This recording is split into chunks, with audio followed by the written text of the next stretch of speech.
She is sitting on the bathroom floor at 11 at night, back against the tub, phone face down on the tile beside her.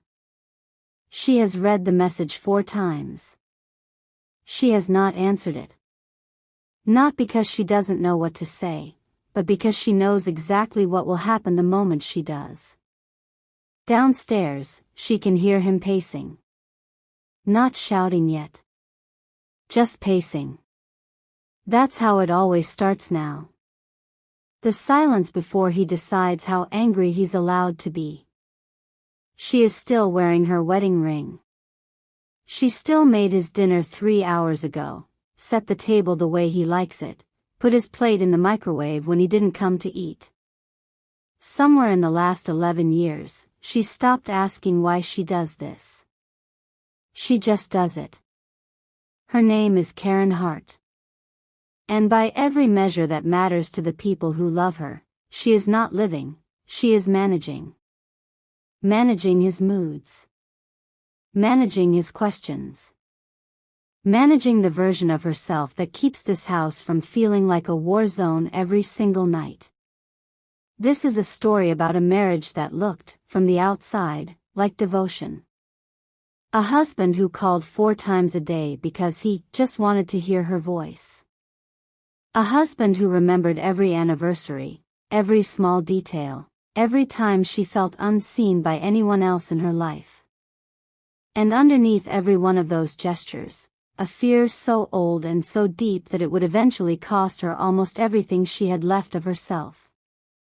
By the end of this story, you will understand exactly why she stayed as long as she did. And you will understand why the day she finally left was not the relief everyone expected it to be. It was the hardest, most expensive decision of her life. Here are the questions this story is going to answer. Where does a jealousy like this actually come from? Is it love that went wrong, or something that was never love at all? What was Mark really so afraid of losing? And when Karen finally reached her breaking point, what did leaving actually cost her, and was it worth it? Stay with me, because the answer isn't what you think. Karen met Mark on a Tuesday, at a diner off Route 9 where she'd stopped for coffee after a double shift. He was sitting alone, reading an actual newspaper, which she found strangely charming in a way she couldn't explain. He asked if he could borrow the ketchup at her table. That was it. That was the whole beginning. No fireworks, no grand gesture, just a quiet, easy conversation that turned into 2 hours, then a phone number written on a napkin, then a second date 3 days later where he showed up with her favorite flowers even though she'd never told him what they were. She'd mentioned them once, in passing, weeks earlier, to someone else entirely. He remembered anyway. At the time, she thought that was the most romantic thing a man had ever done for her. She would spend the next 11 years slowly learning that Mark Hart never forgot anything, and that this was not always a gift. Karen had come out of a marriage before Mark, one where she'd felt invisible for the better part of 6 years. Her first husband hadn't been cruel. He'd simply stopped looking at her, stopped asking about her day, until she felt like furniture in her own home. So when Mark showed up calling twice a day just to ask how her morning was going, when he noticed the exact moment she seemed tired or upset before she said a word, it didn't feel like a warning sign. It felt like being seen for the first time in years. She had no framework for understanding that a man's attention could be a form of hunger rather than a form of love, and that the difference between the two would take her nearly a decade to learn. Mark's own history explained more than Karen ever knew at the time. His mother had left when he was 9 years old, walked out on a Sunday afternoon with a suitcase and no goodbye, and his father never spoke her name again. Mark grew up believing that people who loved you could disappear without warning, and that the only way to keep that from happening again was to hold on tighter than anyone else ever had. He didn't understand this about himself. He simply lived it. Every time Karen came home 10 minutes later than expected, some 9-year-old part of him relived that Sunday afternoon all over again, and he reacted to the fear, not to her. In the beginning, none of this was visible. Their first 2 years together were, by Karen's own account, the happiest of her adult life. Mark proposed on a bridge overlooking the river where they'd had their 5th date, and Karen said yes before he even finished the sentence. Her sister Denise liked him immediately, said he had kind eyes and old-fashioned manners, the kind of man who opened car doors and remembered birthdays. Nobody in Karen's life saw anything wrong with Mark Hart. Including, for a long time, Karen herself. She used to tell people that a jealous man was a man who cared enough to notice. She believed that completely, and she said it more than once, laughing, to friends who asked if Mark's constant calls ever bothered her. She didn't yet know the difference between being loved and being watched. She wouldn't learn that difference until it was already too late to leave without losing pieces of herself along the way. The first sign came so small that Karen almost missed it entirely. 6 months into their marriage, she stayed 40 minutes late at work to help a coworker named Tom finish a presentation for a Monday morning meeting.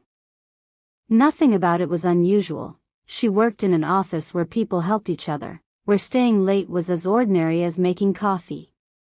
But when she walked through the front door that night, Mark was sitting in the dark kitchen, phone in his hand, and he asked her a question in a voice she had never heard him use before. "Who is Tom?" Not curious. Not friendly. Flat and cold, and already certain of an answer she hadn't given yet. She explained. He apologized almost immediately, said he'd had a hard day, said he didn't know why he'd reacted that way. And because he seemed so genuinely sorry, so almost embarrassed by himself, Karen let it go. She told herself everyone has an off night. She had no way of knowing that this exact pattern, the sharp question, the walls going up, the sudden apology, would repeat itself hundreds of times over the next decade, each time a little heavier than the last. Within a year, the questions stopped needing an incident to trigger them. Mark began asking who she'd talked to, who had liked her photos online, who this or that name was in her phone. He framed every question as concern. He said things like, "I just worry about you, and I just want to know you're safe," and Karen, young in the marriage, still grateful to be seen after years of feeling invisible, answered every single one. She didn't yet recognize that answering was training him. Every explanation she gave taught him that the question was reasonable to ask again. Her friendships thinned first. Not all at once. Mark never told her to stop seeing anyone. He simply made it exhausting. A night out with her college friend Angela would be followed by 2 days of a strange, cold silence Karen couldn't name, until she stopped suggesting the nights out at all. Family visits became something to manage around his moods rather than something to look forward to. Karen's own mother noticed she'd stopped coming to Sunday dinners as often, and when she asked why, Karen said work had gotten busy. It hadn't. She simply didn't have it in her anymore to come home afterward and answer for where she'd been. Then came the promotion. Karen was offered a regional coordinator role at work, a step up she had wanted for 3 years, one that came with a modest raise and, more importantly, a sense that she was still someone outside of this marriage. She came home excited, expecting Mark to be proud of her. Instead, she found a version of him she hadn't seen before, quiet, distant, asking pointed questions about how much time the new role would require, who she'd be working closely with, whether this meant more late nights. He didn't say don't take it. He didn't have to.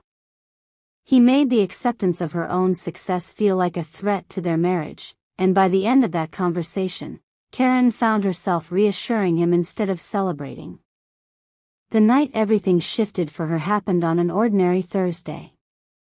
She'd gone to Angela's birthday dinner, told Mark exactly where she'd be, texted him when she left. She came home at 11, 20 minutes later than she'd said, because traffic had backed up near the interstate. Mark was standing in the doorway when she pulled into the driveway, and the look on his face was one she'd never forget. Not worry, not relief, something closer to accusation already decided before she'd even stepped out of the car. That was the night, for the first time in her marriage, Karen went upstairs and locked the bedroom door. Not to keep him out. Just to give herself 5 quiet minutes to remember who she used to be before any of this started. By the 4th year of her marriage, Karen had become someone she barely recognized in photographs. She was quieter at family gatherings. She stopped posting pictures online, not because Mark asked her to, but because she'd learned that a comment from an old coworker or a like from someone he didn't recognize would cost her an evening of questions she didn't have the energy to answer. She still smiled in those photographs. She had gotten very good at smiling.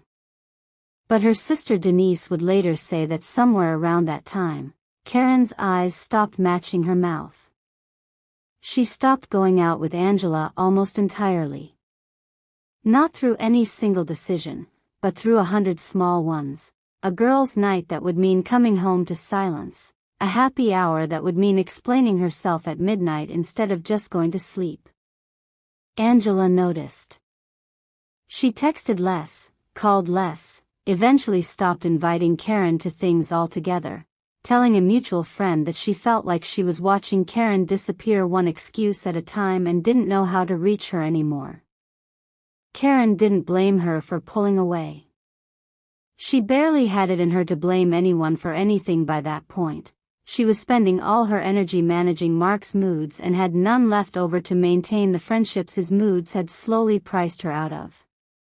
Her mother noticed too, in the way mothers do, not through anything Karen said, but through what she didn't say. Sunday dinners that used to be full of stories about work, about Angela, about Karen's small daily victories, had become quiet.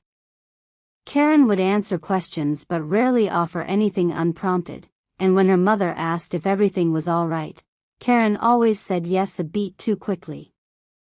Her mother asked twice more over the years. She never pushed a third time, a decision she would carry guilt over long after everything came out. At home, Karen had learned to read Mark the way a sailor reads weather. She knew within seconds of him walking through the door what kind of night it would be, the set of his jaw, the speed of his footsteps, whether he went straight to the refrigerator or straight to the couch. She had built an entire internal system for managing him without either of them ever discussing that such a system existed. She told herself this was simply what marriage required. Compromise. Patience. Understanding that everyone carries something. And there were nights that complicated the picture, nights that made leaving feel impossible to explain to anyone who hadn't lived inside it. Mark would apologize with a kind of raw honesty that startled her, sitting across from her at the kitchen table, telling her he knew he wasn't well, that he didn't understand why he did what he did, that he was terrified of losing her, and somehow that terror kept making him behave in ways that pushed her further away. In those moments he seemed less like a man controlling his wife and more like a frightened boy who had never stopped waiting for someone to walk out the door with a suitcase. Karen would hold him on those nights. She meant it when she did. This was the whiplash that no one on the outside could understand. How a marriage could contain both real tenderness and real fear in the same week, sometimes the same day. It was around the 5th year that Karen started keeping a small notebook in the bottom of her nightstand drawer, hidden beneath old receipts and a spare phone charger. She didn't call it evidence. She didn't let herself think about it that directly. She told herself she was just writing things down to keep her thoughts straight, the way some people keep a journal. But if she was honest with herself, late at night, she was writing down dates and moods and the exact words of his accusations because some small, still functioning part of her understood that someday she might need to prove to herself that this had really happened, that she hadn't imagined the extent of it, that she wasn't the one who was losing her mind. The night everything finally came apart started with something almost embarrassingly small.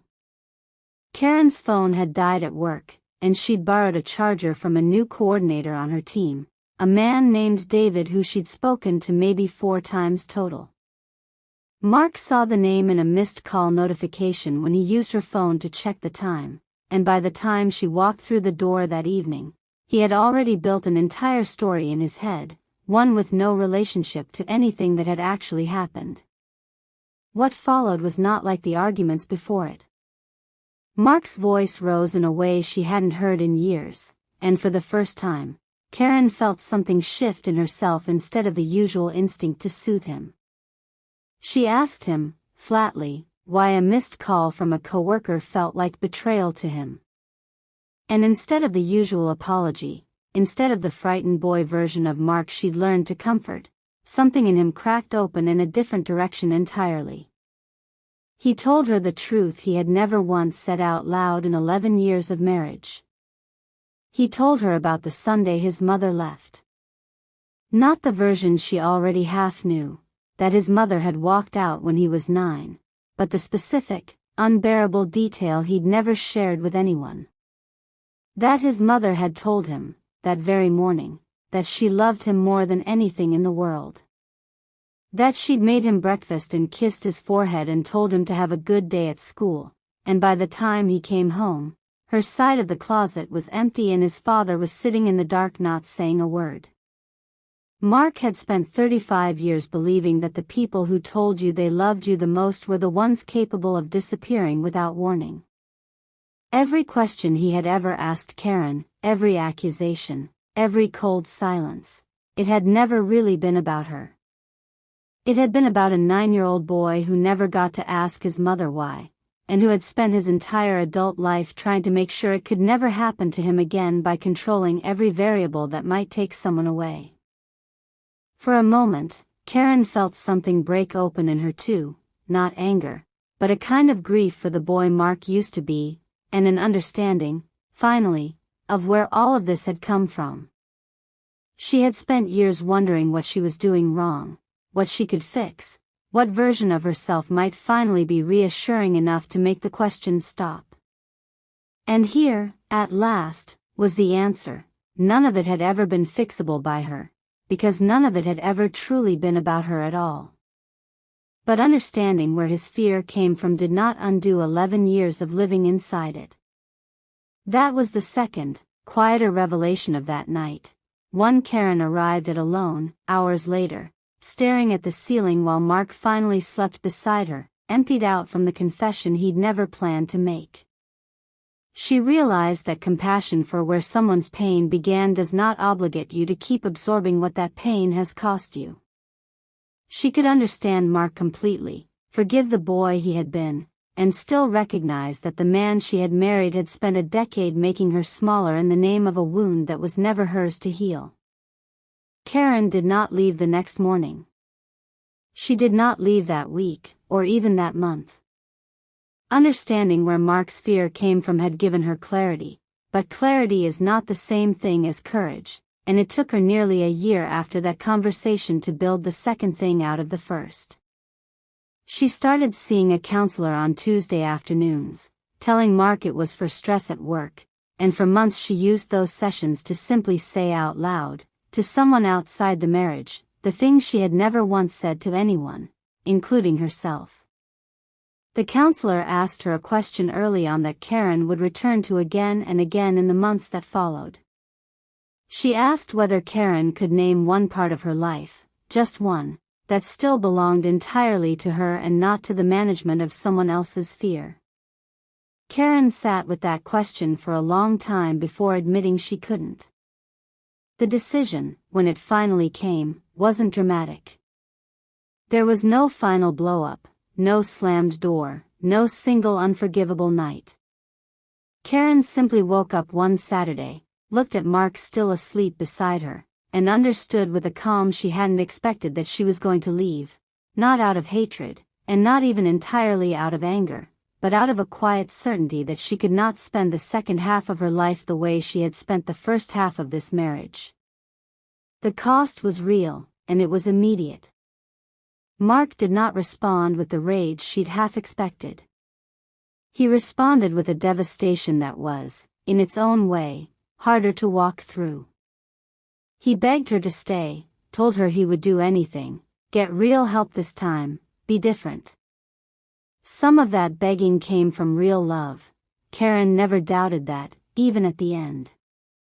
But she had learned, finally, that love was not the only thing operating in that house, and that she could believe he loved her and still know she had to go. She moved into a small apartment across town, 1 bedroom, second-hand furniture, a lease she signed with hands that shook slightly at the counter. She was 43 years old, starting over in a life that looked nothing like the one she'd imagined for herself at 25. Denise helped her carry boxes up 2 flights of stairs and cried harder than Karen did, saying she'd been waiting years to see her sister want this. Angela, hearing the news secondhand through Denise, texted Karen for the first time in nearly 2 years. It took Karen 3 days to find the courage to write back. The financial cost was steep. Karen kept less of the house they'd built together than she was entitled to, exhausted from a decade of managing conflict and unwilling to fight over furniture and equity when what she wanted most was simply to be finished. The social cost was steeper still. Some of Mark's family stopped speaking to her entirely, having only ever seen the version of him that showed up at holidays, kind-eyed and attentive, the man Denise had once described as old-fashioned and sweet. They didn't understand what they were being asked to believe, and Karen, exhausted, mostly stopped trying to explain it. But there was a cost on the other side of the ledger too, one that took her months to notice because she'd forgotten what it felt like. She noticed it the first night she came home late from a work dinner and realized, halfway through parking her car, that she had nothing to brace herself for. No mood to read. No silence to manage. Just an empty apartment, hers, quiet in a way that had nothing frightening in it at all. She sat in her car for several minutes before going inside, simply letting that feeling exist. Mark got help, eventually, real help, the kind that starts with admitting the wound instead of just naming it. Karen heard about it secondhand, years later, through mutual friends who mentioned he seemed different, calmer, that he'd been in therapy for a long time. She was glad for him in a way that surprised her, uncomplicated by any wish to go back. Some people, she'd come to understand, have to lose everything before they're willing to look at where their pain actually began. She was no longer willing to be the one who paid for that lesson. Karen's story isn't rare. It isn't even unusual. Somewhere tonight, there is a woman sitting on a bathroom floor, phone face down beside her, wondering if the man downstairs pacing the kitchen loves her or is simply afraid of losing her, and wondering if there's even a difference anymore. There is a man somewhere tonight who inherited a fear he never asked for, from a Sunday afternoon 30 years ago, and who is about to make the person he loves most pay for a debt that was never hers. If this story reached you, I want to ask you something, and I want you to actually sit with it before you answer. Have you ever loved someone whose fear made you smaller? Or maybe you were the one carrying the fear, maybe you recognized more of Mark in yourself tonight than you expected to. Either way, tell me where you were in this story. Tell me in the comments. Someone reading them tonight needs to know they're not the only one who's lived this. If Karen's story stayed with you, there's another one waiting, a woman who didn't leave until the truth came out in a courtroom, in front of everyone who ever doubted her. That story is coming next, and you will not believe how it ends.